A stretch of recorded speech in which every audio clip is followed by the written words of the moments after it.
పక్కన ఉంటారు, ఎప్పుడు కూడా రాజకీయాలు ప్రత్యక్షంగా చేయలేదు. అలాంటి ఆమెని లాగి మరి మాట అనడం ఎందుకంటారు? మరి వైసీపీ వాళ్ళ కళ్ళల్లో ఇవి పడితే ఎట్లా ఉంటుంది? అదే ఇప్పుడు ఏంటంటే జగన్మోహన్ రెడ్డి బుడ్డ జల్లి అన్న ఏం పట్టించుకోడు కాబట్టి నార్మల్ గా ఉన్నాడు కాబట్టి అన్నిటికీ దేవుడు అని చెప్పి అనుకుంటాడు.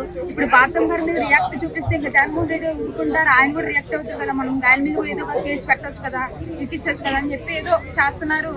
అన్నిటికీ ఆ దేవుడే ఉండవు, ఏ టైంలో ఎలా చెప్పాలో వాళ్ళకి తెలుసు కాబట్టి ఆ టైంలో రియాక్ట్ అవుతారు. కానీ ఒక ఆడదానికి ఇప్పుడు ఎట్లనే మీ ముందే సోషల్ మీడియా ద్వారా అందరికీ తెలిసే ఉంటుంది మాక్సిమం.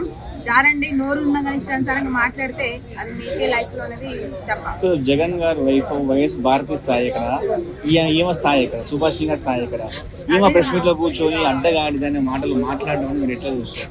అట్టగాడిద అన్నది ఆమె రియాక్ట్ ఏ గాడిద ఏ దున్నపోతానో ఆమె రియాక్ట్ అవ్వాలని నేను అదే కోరుకుంటున్నాను. ఇప్పుడు నేను నెట్ అయితే మా వదినమ్మని ఎట్లయితే అన్నదో ఆమె కూడా అదే రియాక్ట్ అయ్యి సేమ్ ప్లేస్ లో సేమ్ అంటేనే దెబ్బ తగ్గుతుంది.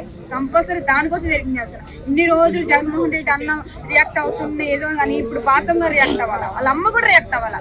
ట్రాన్స్పరంగా మేము రియాక్ట్ అవుతాం.